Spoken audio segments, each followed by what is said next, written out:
Ba't niya tinatanggal ang gulong? Manay. Kung kayo ng mulye, daragdagan mulye dahil magkakarga kayo mabigat. Tinatanggal eh. Ako, dudukutin ko na lang eh. Dukutin mo?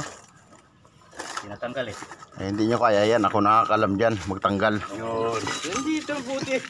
Mabuti dito sa Madure. Hindi na natin tinatanggal, di ba? Oo. Chassis ang tsakan. Inabot tayo ng... Ha? Chassis, paano matanggal yung mulye? Mamaya na.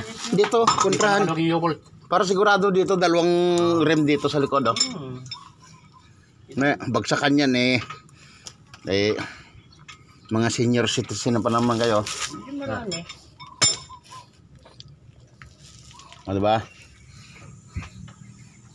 Tama lang may kalso doon sa differential, pero dito, kalsuhan din dito sa likod ng rim. Kabilaan para hindi gumiwang, isabay na yung gulong sa likod. Ah. Yes, boss.